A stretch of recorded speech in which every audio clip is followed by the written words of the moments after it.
Muy buenas noches, amados hermanos y hermanas, bienvenidos a este estudio llamado Transiciones, donde hemos estado aprendiendo a buscar el cambio en nuestra iglesia a través de un proceso que hemos estado aprendiendo en la vida de Nehemías, este líder que impactó mucho la vida de muchas personas y queda registrado en la Biblia como uno de los grandes líderes que tuvo el pueblo de Israel.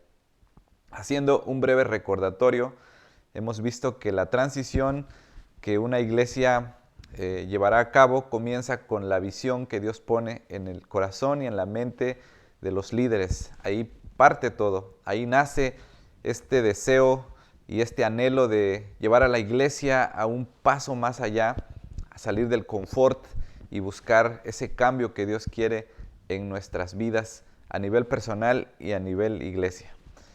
La visión la recibimos a través del ayuno, de la oración, de la búsqueda, de no estar contentos con la situación actual de la iglesia, sino siempre mirar más allá, buscando, como dice la Escritura, llegar a la estatura del varón perfecto. Creo que si nos analizamos todos, pero absolutamente todos necesitamos madurar y crecer cada día más, y por ello nuestra iglesia también necesita perfeccionarse, sobre todo en este tiempo de pandemia. Debemos reconocer que hay cosas que debemos mejorar y que debemos implementar. Lo segundo que hemos aprendido, el segundo paso para la transición, tiene que ver con focalizar tus estrategias y tus objetivos a los que quieres alcanzar. En este caso, como iglesia, nuestro objetivo es hacer discípulos, porque para eso nos mandó el Señor. La lección anterior estuvimos sondeando un poco de cómo poder trazar bien nuestros objetivos, enfocarnos en las personas que queremos alcanzar. Y hoy vamos a ir al tercer paso, que se llama cómo implementar la visión. Cómo implementar la visión. Vamos a suponer que hay una iglesia que ya ha recibido de parte de Dios esa visión, ahora tiene la tarea de empezar a implementarla. Y es aquí donde vamos a pedir la dirección a nuestro Dios para poder dirigir esta visión que Dios nos ha dado. Y vamos a comenzar pues en este momento y vamos a ver lo primero. Después de prepararse para la visión, debe definir esa visión.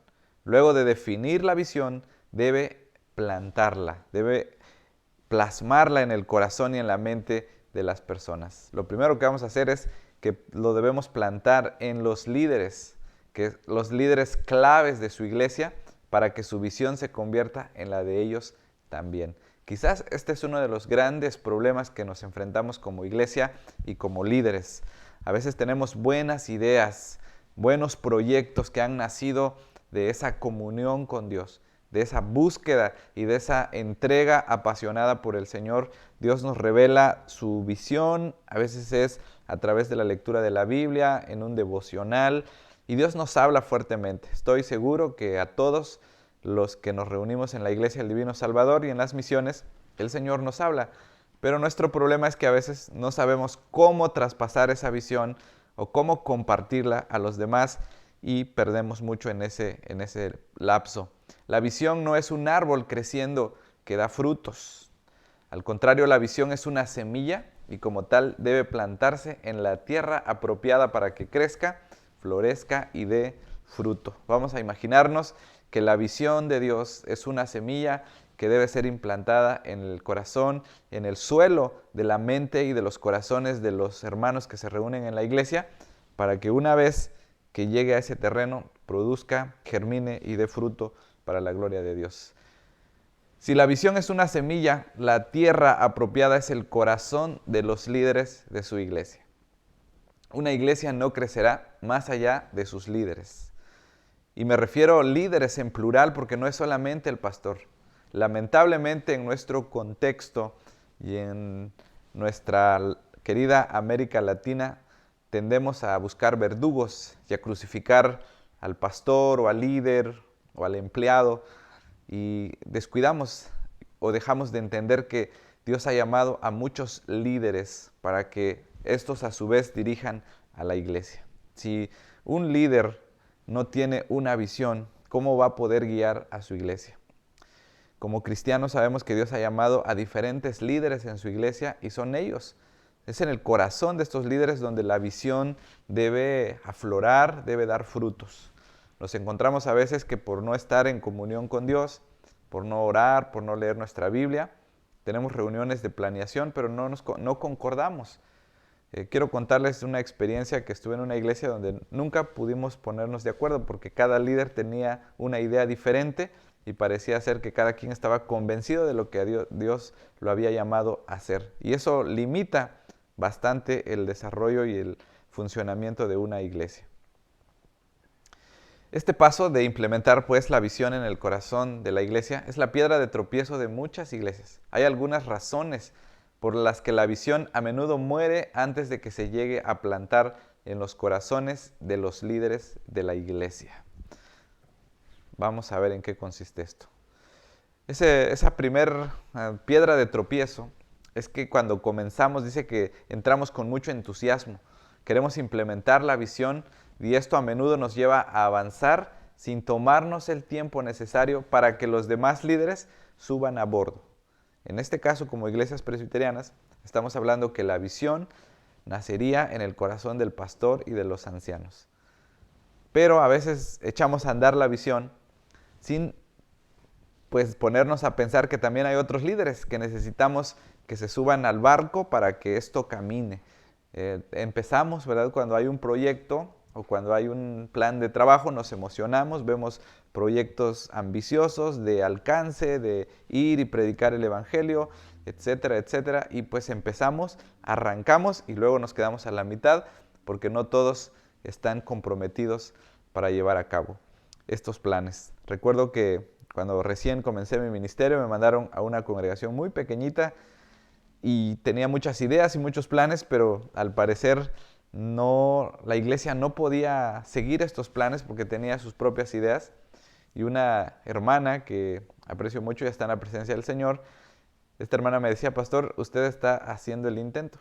Y al rato, si un día le pregunten, no va a depender de usted porque usted ya presentó el proyecto. Y eso me animó a que yo presentara el proyecto. Algunas cosas se lograron, gracias a Dios. Faltó tiempo para que siguiera en ese lugar. Quizás se hubieran logrado muchas cosas más.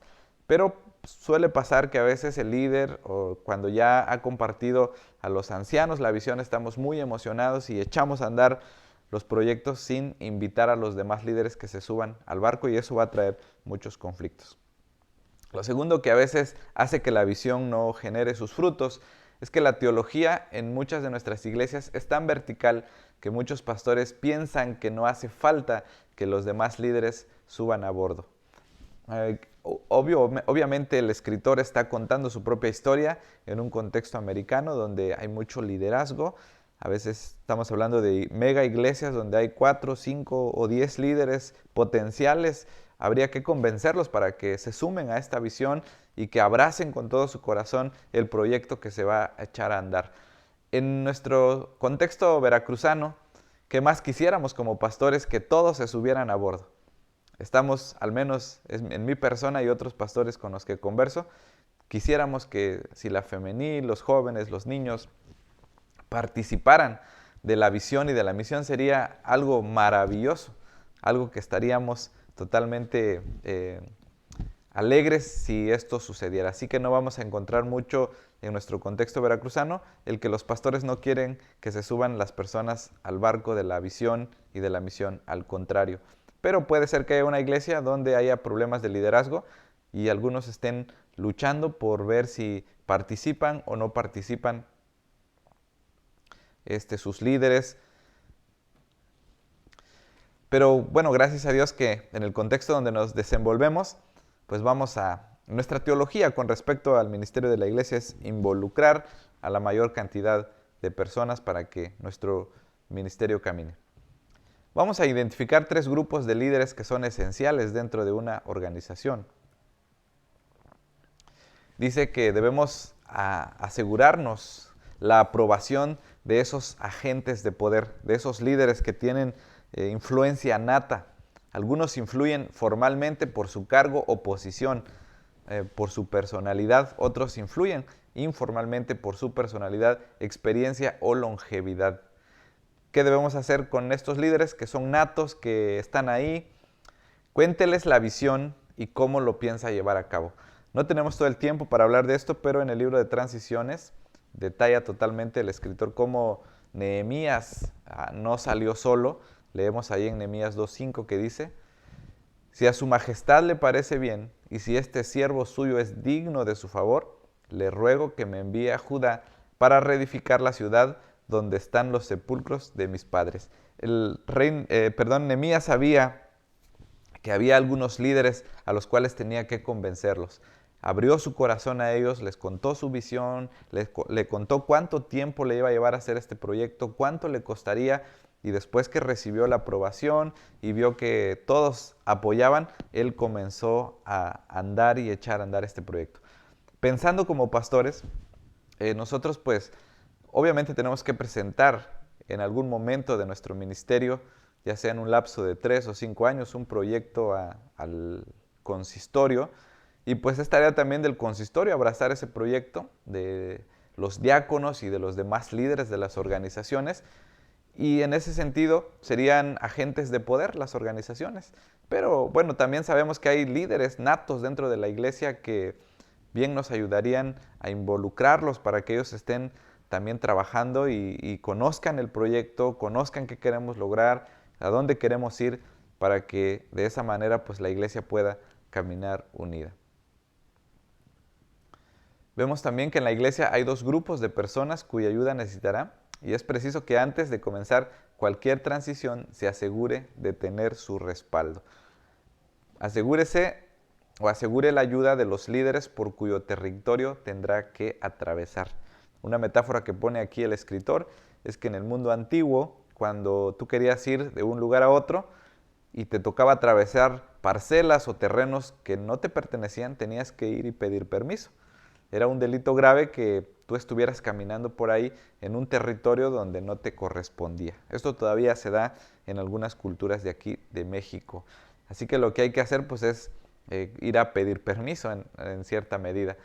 Lo que dice el escritor es que pues si tu proyecto tiene que ver con tal vez con la alabanza, pues tendrías que hablar con los líderes de alabanza, tendrías que hablar con los líderes de si hay un ministerio de varones o de mujeres o de niños, porque de esta manera todos vamos a colaborar y todos vamos a poner nuestro granito de arena para que se cumplan los proyectos que Dios tiene para su iglesia. Debemos asegurarnos además la ayuda de los proveedores de los recursos que necesitará. Aquí el escritor es muy realista. Él dice que algunos pastores intentan proyectos solos o algunos líderes han intentado cosas solamente como una iniciativa personal y se quedan a la mitad porque nos faltó recursos. Deberíamos estar convencidos de aquellos hermanos que pueden colaborar de manera económica, tal vez no tienen las fuerzas ni la salud, algunos para poder trabajar en la obra del Señor, pero sí pueden dar sus recursos para la obra. Deberíamos involucrarlos en esta visión y en esta misión y en este proceso de transición en nuestra iglesia. ¿Qué va a pasar si lo hacemos por nuestra cuenta? Si decimos, bueno, yo no necesito a los demás, no necesito a los líderes de la iglesia, vamos a echar a andar nuestro proyecto. En primer lugar, va a causar confusión a la iglesia. Cuando un líder establecido no sabe lo que está pasando, el resultado es confusión en la iglesia. El paralelo sería un capitán que no sabe lo que el general planeó, sino hasta que llegan las órdenes. El resultado es confusión en la línea de mando y en los soldados. Bueno, estoy pensando un poco en las congregaciones y en las misiones donde no hay un pastor o donde no hay un consistorio. Pues aquí es el pastor el que tendría que tomar la batuta o el líder que Dios ha levantado ahí. Normalmente en las misiones donde no hay pastores, a veces hay hermanos fieles que han estado como líderes o como fundadores y que tienen el deseo de trabajar en la obra del Señor. En una iglesia organizada, pues deben dar a conocer su visión. De hecho, debería haber una campaña donde nosotros trabajemos, ya sea a través de volantes, ahorita con los medios a través de un video, de un podcast, donde podamos ir vendiendo la idea y los proyectos que se va a hacer a la iglesia. Debemos trabajar en la publicidad para que cuando llegue el día que estemos comenzando con este proyecto, todos sepamos hacia dónde vayamos, hacia dónde queremos ir.